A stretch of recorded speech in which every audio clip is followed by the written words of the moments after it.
Hi, നമ്മളെ മരടിലുള്ള കുളം footing അല്ലേ? നമ്മൾ ഈ ബേസ്മെൻറ്റിനെ കുറിച്ചിട്ട് ഒരുപാട് ആൾക്കാർ ചോദിച്ചതാ, എങ്ങനെയാണ് ഇങ്ങനത്തെ സ്ഥലത്ത് ബേസ്മെൻറ്റ് ചെയ്യാന്നുള്ളത്. കാരണം അറിയാലോ, അപ്പോൾ തന്നെ അങ്ങോട്ടൊന്ന് കാണിച്ചു കഴിഞ്ഞിട്ടുണ്ടെങ്കിൽ ഇപ്പോഴും ഈ ഒരു ഭാഗത്തേക്ക് വന്നപ്പോൾ ഇവിടെ ഇപ്പോഴും ഇതേപോലെ ചതുപ്പ് നിലമായിട്ടാണ് കിടക്കുന്നത് കേട്ടോ.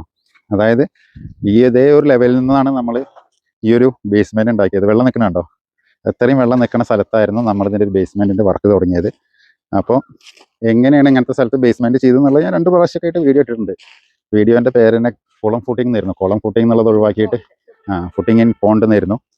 അപ്പോൾ ഈ ഒരു സ്ഥലത്ത് നമ്മൾ എങ്ങനെ ബേസ്മെൻറ്റ് ചെയ്തെന്നുള്ളത് ഇനി ഒരു വെള്ളക്കെട്ട് ഒഴിവാക്കാൻ വേണ്ടിയിട്ടാണ് നമ്മൾ ഈ ഒരു രീതിയിൽ ഹൈറ്റ് കൂട്ടി ചെയ്തിരിക്കുന്നത്. കാരണം റോഡ് ലെവലിൽ നിന്നും ഏകദേശം ഒരു 2 അടിയോളം ഇവിടെ മണ്ണിട്ടിട്ട് പൊക്കമുള്ള സ്ഥലം. അതായത് ഇപ്പം നിങ്ങൾ ഈ ഒരു കാണുന്ന സ്ഥലം ഉണ്ടല്ലോ, ഇതാണ് ഇതിൻ്റെ ആദ്യം ഉണ്ടായിരുന്ന ഗ്രൗണ്ട്. ആ ഗ്രൗണ്ടിൽ നമ്മൾ ഏകദേശം ഇതിൽ തന്നെ 65 സെൻറ്റിമീറ്ററോളം നമ്മൾ അടിയിലത്തെ ഇത് മണ്ണിനടിയിൽ പോകുള്ള സ്ഥലമാണ്. അതിൻ്റെ മുകളിലേക്ക് നമ്മൾ ചെയ്തിരിക്കുന്നത് 60 സെൻറ്റിമീറ്ററിൻ്റെ പ്ലന്താണ് ചെയ്തിരിക്കുന്നത്. കണ്ടില്ലേ, 60 സെൻറ്റിമീറ്റർ 8 ഇഞ്ച് കാണാം. അതായത് 60 സെൻറ്റിമീറ്റർ ഹൈറ്റും 20 സെൻറ്റിമീറ്റർ വെടുത്തിലുമാണ് നമ്മളിതിൻ്റെ പ്ലന്ത് ചെയ്തിരിക്കുന്നത്. അപ്പോൾ ഏകദേശം ഈ ഫ്രണ്ട് നോക്കുകയാണെങ്കിൽ 60 120 ഹൈറ്റ് ഫ്രണ്ട് സൈഡിൽ നമ്മൾ പ്ലന്ത് ആയിട്ട് തന്നെ കൊടുത്തിട്ടുണ്ട്. പക്ഷേ ഈ ഫ്രണ്ട് സൈഡ് ഇങ്ങനെ പ്ലന്ത് കൊടുക്കാനുള്ള കാരണം എന്താ വെച്ചിട്ടുണ്ടെന്നുണ്ടെങ്കിൽ ഇങ്ങോട്ട് ഞാൻ പറഞ്ഞുതരാം. ഇവിടെ നമുക്ക് ഈ ഒരു ഭാഗം പോർച്ചായിട്ടാണ് വരുന്നത്. അപ്പോൾ ഇങ്ങനെ പോർച്ച് വരുന്ന സമയത്ത് നമുക്ക് വണ്ടി മാക്സിമം ഡൗൺ ആയിട്ട് നിൽക്കാൻ വേണ്ടിയിട്ടും, അതുപോലെ തന്നെ ബാക്കിയുള്ള ഏരിയയിലൊക്കെ നമ്മൾ ഇതേപോലത്തെ പ്ലന്തേ കൊടുത്തുള്ളൂ. കോളം കൊടുത്തിട്ട് കോളത്തിൻ്റെ മുകളിൽ പ്ലന്തേ കൊടുത്തുള്ളൂ. ഇവിടെ നമ്മൾ ഇതേപോലെ കോൺക്രീറ്റ് ചെയ്യാനുള്ള കാരണം എന്താ വെച്ചിട്ടുണ്ടെങ്കിൽ ഇതിലിടണം മണ്ണ്, ഇവിടെ മണ്ണിടും, അതേപോലെ തന്നെ ഇവിടെ മിറ്റം നേരെയാക്കാൻ വേണ്ടിയിട്ട് ഇവിടെ മണ്ണിടും. അപ്പോൾ ആ മണ്ണ് ഇങ്ങോട്ട് തള്ളാണ്ടിരിക്കാൻ വേണ്ടിയിട്ടാണ് നമ്മൾ ഇതിൻ്റെ ഫ്രണ്ട് ഏജ് കംപ്ലീറ്റ്, ഇതാണ് ശരിക്കും നമ്മളെ കോളം, ആ കോളം കണക്ട് ചെയ്തിട്ട് അഡീഷണൽ ഒരു പ്ലന്ത് കൊടുത്തത്. കാരണം ഇവിടെ എത്ര മണ്ണിട്ട് കഴിഞ്ഞാലും ലോഡ് വന്നു കഴിഞ്ഞാലും ഇതിൻ്റെ അടിയിൽ കൂടി പിന്നെ ഒരു വെള്ളത്തിൻ്റെ ഒരു കയറ്റം ഇറക്കം ഇല്ലാണ്ടിരിക്കാൻ വേണ്ടിയിട്ട്. അതുപോലെ തന്നെ ഇതിൻ്റെ ചുറ്റോറും നമ്മൾ മതിലും ചെയ്തിട്ടുണ്ട്. ഇത് കണ്ടുമ്പോൾ ഇവിടെ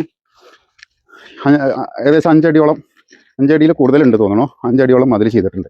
അപ്പോൾ ഇതിപ്പോൾ എത്ര ഹൈറ്റ് വരുന്നത്? ഇത് കണ്ടോ, മതിൽ തന്നെ 5 അടി ഉണ്ട്. ഈ മതിൽ 5 അടി കാണുമ്പോൾ 4 ഇഞ്ചിൻ്റെ മതിലാട്ടോ നമ്മൾ ചെയ്തിരിക്കുന്നത്. പക്ഷേ ഇതിൻ്റെ അടിയിൽ ഞങ്ങൾ ബേസ് കൊടുത്തിരിക്കുന്നത് ഈ ഒരു കോളം ഉണ്ടല്ലോ, അതായത് നമ്മൾ പ്ലന്തിന് ഉപയോഗിക്കുന്ന അതേ റിങ് പരത്തിയിട്ടിട്ടാണ് ചെയ്തിരിക്കുന്നത്.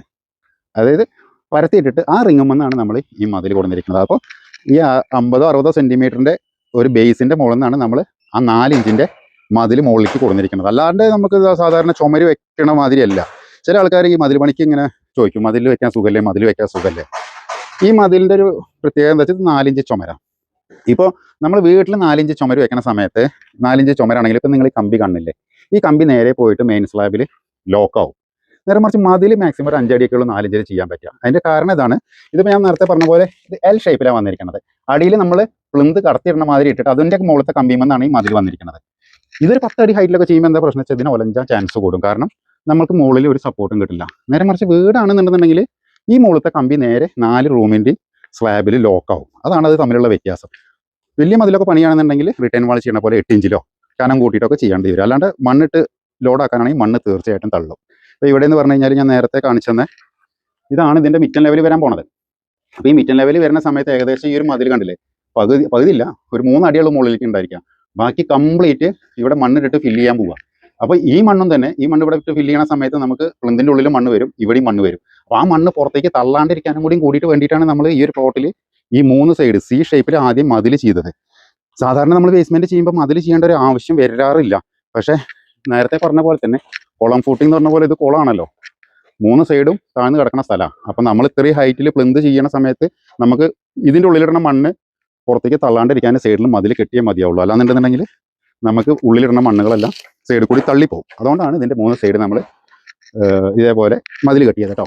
ആ ഫ്രണ്ടിൽ മതിലില്ലാത്തതിന് പകരമാണ് നമ്മൾ ഈ ഒരു കാർ പോർച്ചിൻ്റെ ഈ ഒരു ഏരിയയും വീടിൻ്റെ ഫ്രണ്ടേജും ഈ പ്ലന്തിൻ്റെ അടിയിൽ വീണ്ടും ഒരു പ്ലന്ത് കൊടുക്കേണ്ടി വന്നത്. അതായത് ഇതിപ്പോൾ നമ്മൾ സാധാരണ രീതിയിൽ പാതകം ചെയ്യണ പോലെ ഇതാണ് ശരിക്കും ഭൂമിൻ്റെ അടിയിൽ പോണ പാതകം.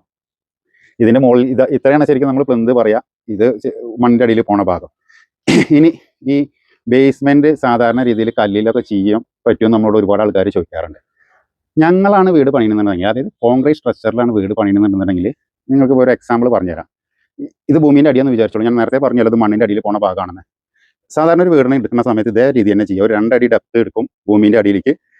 അതിൻ്റെ മുകളിൽ 2 അടിയോളമാണ് ഒരു ബേസ്മെൻറ്റ് എന്ന് പറയുന്നത്. അപ്പോൾ ഈ 3 അടി നമ്മൾ അടിയിലേക്ക് തള്ളുന്നുണ്ടല്ലോ, 2 അടി തള്ളണത് ഒരു നല്ല ഉറച്ച മണ്ണൊക്കെ ആണെങ്കിൽ ഇതേപോലത്തെ സ്ഥലത്തല്ല ഞാൻ പറഞ്ഞത്, നല്ല ഉറച്ചൊരു മണ്ണാണെന്നുണ്ടെന്നുണ്ടെങ്കിൽ അത് നിങ്ങൾക്ക് കരിങ്കല്ലിട്ടിട്ട് പാക്ക് ചെയ്യാം. കരിങ്കല്ലോ അല്ലെങ്കിൽ നല്ല വെട്ടുപാറ പോലത്തെ സ്ഥലമാണെന്നുണ്ടെങ്കിൽ നിങ്ങൾക്ക് അത് വെട്ടുപാറ ഇട്ടിട്ട് പാക്ക് ചെയ്താലും കുഴപ്പമില്ല.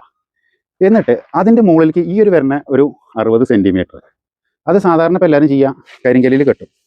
കരിങ്കല്ലിൽ കെട്ടുന്ന സമയത്ത് എന്തുണ്ടാവുമെന്ന് വെച്ചാൽ നമുക്ക് കരിങ്കല്ലിൽ കെട്ടുമ്പോൾ ഇപ്പോൾ ഇത് ഭൂമിൻ്റെ അടിയത്താണെങ്കിൽ ഇതേപോലെ ഒരു തരിപ്പ് കൊടുത്തിട്ട് കരിങ്കല്ലിൽ കെട്ട് വരുമ്പോൾ നമുക്കൊരു 60 സെൻറ്റിമീറ്ററിൽ കെട്ടണം. കരിങ്കല്ലിൻ്റെ കെട്ട് വരുമ്പോൾ മിനിമം ഒരു 60 സെൻറ്റിമീറ്ററിൽ കെട്ടിയാലുള്ളതിന് ബലം ഉണ്ടായിരിക്കും. അതായത് 60 സെൻറ്റിമീറ്റർ നമ്മളെ ഈ ഒരു പ്ലിന്തിൻ്റെ ഹൈറ്റ്. ഈ 60 സെൻറ്റിമീറ്ററിൽ നമ്മൾ ഈ ഒരു ഹൈറ്റിൽ കരിങ്കല്ലിൽ കെട്ടിയതിന് ശേഷം 60 സെൻറ്റിമീറ്റർ വീതിയിൽ നമ്മൾ കരിങ്കല്ലിൽ കെട്ടിയതിന് ശേഷം ഒരു 1.5 അടി പൊക്കം കഴിഞ്ഞാൽ നമ്മളൊരു ബെൽറ്റ് വാർക്കണം.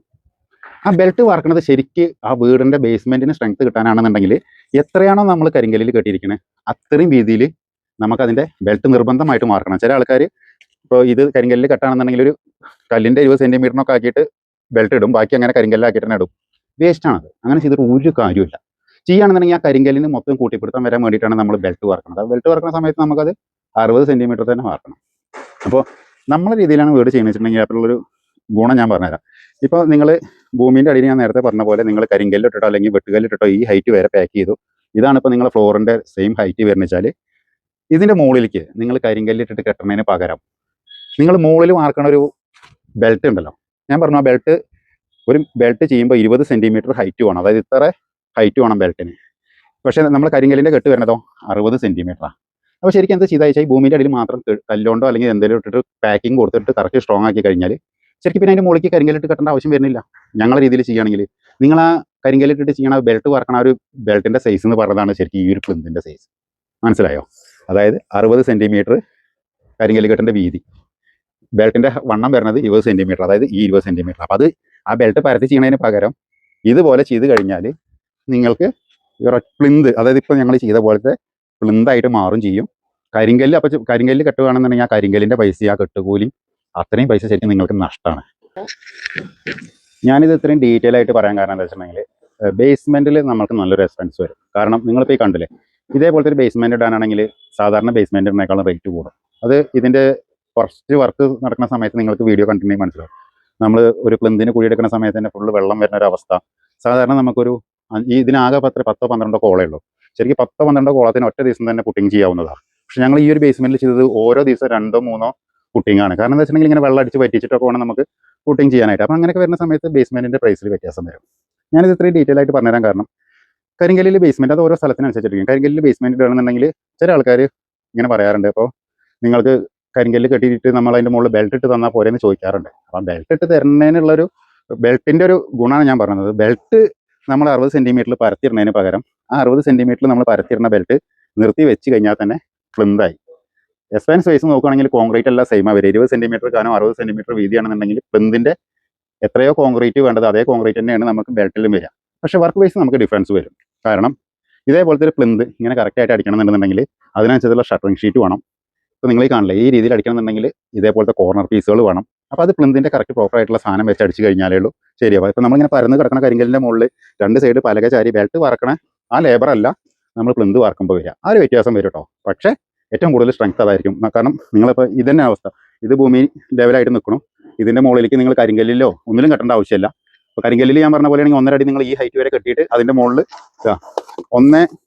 ഇതിൻ്റെ ഒരു ഹൈറ്റ് ഞാൻ പറഞ്ഞല്ലോ, ഇത് 1.60 ഉള്ളത്, അല്ല 60 സെൻറ്റിമീറ്റർ ഹൈറ്റ് ഉള്ളത്. ഇപ്പോൾ കരിങ്കല്ലിൽ ഇത് കെട്ടുകയാണെന്നുണ്ടെങ്കിൽ 40 സെൻറ്റിമീറ്റർ കരിങ്കല്ലിൽ കെട്ടണം. എന്നിട്ട് അതിന് ബെൽറ്റ് ഇടുന്നതാണ് ഈ 20 സെൻറ്റിമീറ്റർ. ആ 20 സെൻറ്റിമീറ്റർ നമ്മൾ നിർത്തി വെച്ച് കഴിഞ്ഞാൽ ഇതേപോലത്തെ പ്ലിന്ത് കിട്ടുമെന്നാണ് ഞാൻ പറഞ്ഞത്. അപ്പോൾ പ്ലിന്തിൻ്റെതായ ചെറിയ വർക്ക് എക്സ്പെൻസിൽ അധികം വരും. പക്ഷേ നിങ്ങൾക്ക് ഇത് കരിങ്കല്ലിൽ കെട്ടണേക്കാൾ ഈ ഒരു രീതിയിൽ വെള്ളം കയറാണ്ട് ബാക്കിയുള്ള കാര്യങ്ങൾക്കൊക്കെ ഒന്നും കൂടി സ്ട്രെങ്ത് ആ ബെൽറ്റ് ഇതേപോലെ നിർത്തി പ്ലിന്താക്കണതായിരിക്കും. പക്ഷേ ഈ ഒരു വർക്ക് നമ്മളെ രീതിയിൽ ചെയ്യുമ്പോൾ ചെയ്യാം. കല്ലിൽ ചെയ്യുന്ന ആൾക്കാർക്കാണെങ്കിൽ എന്താ ബുദ്ധിമുട്ട് വരിച്ചാൽ നമുക്ക് ഇതേപോലത്തെ ഒരു അരഞ്ഞാണം കല്ലിൽ ചെയ്യുമ്പോൾ കിട്ടില്ല. കാരണം പ്ലിന്ത് 20 സെൻറ്റിമീറ്റർ ആയിരിക്കും. അതേ 20 സെൻറ്റിമീറ്ററിൽ തന്നെ കല്ല് വന്നു കഴിഞ്ഞാൽ ഇവിടെ ഫ്ലഷ് ആയിട്ടിരിക്കും. നമ്മളത് 4 ഇഞ്ചോ അല്ലെങ്കിൽ 5 ഇഞ്ചോ ചുമരാവണ സമയത്ത് നമുക്ക് ഇതേപോലത്തെ അരഞ്ഞാണം ഈ ബെൽറ്റിൽ തന്നെ കൊടുക്കാൻ പറ്റും. 20 സെൻറ്റിമീറ്ററിൻ്റെ ബെൽറ്റിൽ തന്നെ കൊടുക്കാൻ പറ്റും. അതാണ് കല്ലിൽ ഇതിൽ ചെയ്യുമ്പോൾ വ്യത്യാസം. ഇനി കല്ലിൽ ചെയ്യുന്ന ആൾക്കാർക്കും ചെയ്യാം. 20 സെൻറ്റിമീറ്റർ എന്നുള്ളത് ഒരു 25 സെൻറ്റിമീറ്റർ ആക്കിയിട്ട് പ്ലിന്ത് വാർക്കുകയാണെന്നുണ്ടെന്നുണ്ടെങ്കിൽ നേരത്തെ ഞാൻ പറഞ്ഞ പോലെ തന്നെ അടിയിൽ കരിങ്കല്ലിട്ടിട്ട് പാക്ക് ചെയ്യുക. ഒരു 25 സെൻറ്റിമീറ്ററിൽ പ്ലിന്ത് വാർത്ത് കഴിഞ്ഞാൽ നിങ്ങൾക്ക് അതിനും ഇതേപോലെ ഓഫ്സെറ്റ് ഒരു 5 സെൻറ്റിമീറ്റർ ആയിട്ട് ചെയ്യാൻ പറ്റും. അതാണ് കരിങ്കല്ലിൽ ബേസ്മെൻറ്റ് ചെയ്ത് തന്നാൽ മതിയോ എന്ന് ചോദിക്കുന്ന ആൾക്കാരോട് എനിക്കുള്ള മറുപടി. ഭൂമിൻ്റെ അടിയിലേക്ക് നിങ്ങൾ കല്ലിട്ട് പാക്ക് ചെയ്തോളൂ, അതിൻ്റെ മുകളിൽ നിങ്ങൾ ഇതേപോലെ പ്ലിന്ത് വാർത്തോളൂ. അതാണ് ഏറ്റവും വീടിന് സ്ട്രെങ്ത് കൂടുതൽ. ഓക്കെ. പിന്നെ നമ്മളിവിടെ ഈ പ്ലിന്ത് രേഷൻ താത്തിയിട്ടിരിക്കുന്നത് ഇതിൻ്റെ സ്റ്റെപ്പ് ഉള്ളിലേക്ക് വലിക്കാൻ വേണ്ടിയിട്ടാണ് അത് ഈ ഒരു ഹൈറ്റ് താത്തിയിട്ടിരിക്കുന്നത്. അല്ലാന്നുണ്ടെന്നുണ്ടെങ്കിൽ നമ്മൾ സാധാരണ രീതിയിൽ സ്റ്റെപ്പ് പുറത്തേക്ക് ഇടുകയാണെന്നുണ്ടെങ്കിൽ നമ്മൾ കാർ പോർച്ചിനെ അത് ബാധിക്കും. കാരണം ഒരു സ്റ്റെപ്പ് പുറത്തേക്ക് വന്നു കഴിഞ്ഞാൽ കാർ നിർത്തുന്ന സമയത്ത് ആ സ്റ്റെപ്പ് ഒരു തടസ്സമായിട്ട് മാറും. അപ്പോൾ അതുകൊണ്ടാണ് നമ്മൾ ഒരു സ്റ്റെപ്പ് ഉള്ളിലേക്ക് വലിച്ചിട്ടിരിക്കുന്നത്. നമ്മൾ ബേസ്മെൻറ്റ് ചെയ്യണ സമയത്തും ഇതേ അവസ്ഥ തന്നെയായിരുന്നു. ഇപ്പോൾ നിങ്ങൾ കണ്ടില്ലേ വെള്ളം കെട്ടി നിൽക്കുന്നത്, ഇതേ ഒരു അവസ്ഥയായിരുന്നു നമ്മൾ ബേസ്മെൻറ്റ് ചെയ്യണ സമയത്തും. ഇവിടെ നമ്മൾ മതിൽ ചെയ്ത് ഇത്രയും ഹൈറ്റ് പൊക്കോണ്ടാണ് ഇപ്പോൾ ഈ സൈഡിൽ നമുക്ക് മണ്ണിട്ട് ഫില്ല് ചെയ്യാനായിട്ട് പറ്റിയത്. അല്ലാന്നുണ്ടെങ്കിൽ നമ്മൾ ഈ പ്ലിന്തിൻ്റെ ഉള്ളിൽ മണ്ണിടുമ്പോൾ ആ മണ്ണ് ഈ പുറത്തു കൂടി തള്ളിയിട്ട് അപ്പുറത്തെ പറമ്പിലേക്ക് പോകും. അതുകൊണ്ടാണ് ഞാൻ നേരത്തെ പറഞ്ഞത് ആ മതിലിൻ്റെ വർക്ക് നമ്മൾ ചെയ്യാനുള്ള കാരണം ഈ ഒരു ബേസ്മെൻറ്റിൽ മണ്ണ് ഫില്ല് ചെയ്യണമെന്നുണ്ടെങ്കിൽ എന്തായി കഴിഞ്ഞാൽ ഈ ഒരു മതിൽ ചെയ്തേ മതിയാവുള്ളൂ. പിന്നെ ഇപ്പോൾ ഇവിടെ കോൺക്രീറ്റിൽ ചെയ്യുമ്പോൾ പിന്നെ ആളെന്തായി കഴിഞ്ഞാലും പുറത്ത് മതിൽ കല്ലിൽ കെട്ടില്ലല്ലോ, അതുകൊണ്ടാണ് നമ്മൾ തന്നെ അത് ചെയ്ത് കൊടുത്തത്. നല്ല അത്യാവശ്യം നല്ല കുളം പോലെ തന്നെ നിൽക്കുന്നത്. കുളം ഫുട്ടിങ് ചെയ്ത് നമ്മൾ ബേസ്മെൻറ്റിൻ്റെ ഒരു വർക്ക് ഇത്ര അയച്ചാലും ഇപ്പോഴും ഇത് കുളം പോലെ തന്നെ നിൽക്കുന്നത്. അതിൻ്റെ കാരണം ഓണൊക്കെ ആയ കാരണം കൊണ്ട് മണ്ണ് കിട്ടാൻ ഇതിനൊക്കെ ക്ഷാമമാണ്. ഇനിയിപ്പോൾ ഇതൊന്നും കഴിയാണ്ട് മണ്ണ് കിട്ടാനൊരു ചാൻസും ഇല്ല. പിന്നെ ഈ വീടിൻ്റെ വീഡിയോ, ബേസ്മെൻറ്റിൻ്റെ വീഡിയോ ആദ്യം കണ്ട ആൾക്കാർക്ക് അറിയാം, കറക്റ്റ് ഈ കോർണറിലായിട്ടാണ് ഇവിടെ പണ്ടൊരു കിണറുണ്ടായിരുന്നത്. അപ്പോൾ ആ കിണറുണ്ടായതുകൊണ്ട് നമുക്ക് അവിടെ കോളം കൊടുക്കാൻ പറ്റിയിട്ടില്ല. അതുകൊണ്ടാണ് നമ്മൾ ഇവിടെ ഒരു കോളം, അതേപോലെ തന്നെ ഈ സൈഡിൽ ഒരു കോളം കൊടുത്തിട്ട് നമ്മളത് കാൻലിവറായിട്ടാണ് നിർത്തിയിരിക്കുന്നത്. ആ മൂലയ്ക്ക് ആ 2 അടി പ്ലിന്ത് മാത്രമേ ഉള്ളൂ. കാരണം അതിൻ്റെ അടിയിലേക്ക് നമുക്ക് വലിയൊരു കിണറായിരുന്നു. ആ കിണറ്റിൻ്റെ ഉള്ളിൽ നിന്ന് നമ്മൾ അടിയിൽ നിന്ന് എങ്ങനെ കോൺക്രീറ്റ് തുറന്നു കഴിഞ്ഞാൽ അതിന് സ്ട്രെങ്ത് ഉണ്ടാവില്ല, ഭാവിയിൽ ആ മണ്ണിരിക്കും. അതുകൊണ്ടാണ് ആ രീതിയിൽ ചെയ്തിരിക്കുന്നത്. പിന്നെ ഇത് മണ്ണെല്ലാം ഇട്ട് കഴിഞ്ഞ് നമ്മുടെ ഒന്ന് ഉറച്ചതിന് ശേഷം നമ്മൾ ഈ വീടിൻ്റെ ചുമരിൻ്റെ വർക്ക് സ്റ്റാർട്ട് ചെയ്യും. 5 ഇഞ്ച് തിക്നെസ്സാണ് ഈ വീടിൻ്റെ ചുമര്. അതുകൊണ്ടാണ് 5 ഇഞ്ച് തിക്നെസ് ആയതുകൊണ്ടാണ് നമ്മൾ ഫുട്ടിങ്ങിൻ്റെ കമ്പി 16 mm കമ്പി ഇതുപോലെ പൊക്കി വെച്ചിരിക്കുന്നത്. കാരണം ഈ 2 കമ്പി നമുക്ക് ഉപയോഗിക്കാൻ പറ്റില്ല, എന്നാലും നമുക്ക് കിട്ടുന്ന കമ്പി അടിയിൽ നിന്ന് ഉപയോഗിക്കാം. അതുപോലെ തന്നെ നമ്മൾ പ്ലിന്ത് ചെയ്ത സമയത്ത് നമ്മൾ 3 സൈഡിൽ, അതായത് 3 സൈഡിൽ കമ്പി പൊക്കി വെച്ചിട്ടുണ്ട്. സത്യം പറഞ്ഞാൽ അങ്ങനെ പൊക്കി വെക്കേണ്ട ആവശ്യമില്ല. പിന്നെ നമ്മളെ ക്ലയൻറ്റിൻ്റെ നിർബന്ധപ്രകാരം ഞാനത് ചെയ്ത് കൊടുത്തതാണ്. കാരണം നിങ്ങൾക്കറിയാം ഈ ഭാഗത്തൊന്നും നമ്മൾ പൊക്കിയിട്ടില്ല, അതിൻ്റെ ഒരു ആവശ്യം വരുന്നില്ല. പിന്നെ ഓരോരുത്തർക്കും ഒരു മനസ്സമാധാനത്തിന് അങ്ങനെ വേണമെന്ന് പറയുമ്പോൾ നമ്മളത് ചെയ്ത് കൊടുക്കണം കേട്ടോ. അപ്പോൾ ബേസ്മെൻറ്റിനെ കുറിച്ചിട്ട് ചെറിയൊരു വീഡിയോ മനസ്സിലാവാത്ത ആൾക്കാർക്ക് മനസ്സിലാവാൻ വേണ്ടിയിട്ട് മാത്രം ചെയ്തതാണ്. അത് നമ്മളെ രീതിയിൽ ചെയ്യുന്ന ആൾക്കാർ മാത്രം ഇത് ഫോളോ ചെയ്താൽ മതി. ബാക്കിയുള്ള ആൾക്കാർ ഇത് ഫോളോ ചെയ്യണമെന്ന് ഒരു നിർബന്ധമില്ല. നമ്മളെ രീതിയിൽ ചോദിക്കുന്ന ആൾക്കാരോട് പറഞ്ഞു കൊടുക്കാനുള്ളത്, അതായത് എങ്ങനെയാണ് അവർ വീടിൻ്റെ ബേസ്മെൻറ്റ് വേണ്ടതെന്നുള്ളത് അവർക്കൊരു അറിവ് കിട്ടാൻ വേണ്ടിയിട്ട് മാത്രമാണ് നമ്മൾ ഈ ഒരു രീതിയിൽ വീഡിയോ എടുത്തത്. കാരണം ഞാൻ ഈ 8 ഇഞ്ചിൻ്റെ കാര്യം പറഞ്ഞു കഴിഞ്ഞാൽ ഇനി അത് മുത്തി പൊക്കിക്കൊണ്ട് സാധാരണ വീട് പണിക്കാരനും കല്ല് കെട്ടുന്ന ആൾക്കാരൊക്കെ പടം വന്നിട്ട് തന്നെ പൊങ്കാലിടും. അതുകൊണ്ടാണ് ഒരു മുൻകൂർ ജാമ്യം ഞാൻ ആദ്യം എടുക്കുന്നത്. ഞങ്ങളെ രീതിയിൽ ചെയ്യാൻ മാത്രമായിട്ടല്ല, വെറുതെ ഇരുന്ന് തെറി വായിക്കാൻ വയ്യാഞ്ഞിട്ടാണ്. ഓക്കെ, എന്നാൽ ശരി.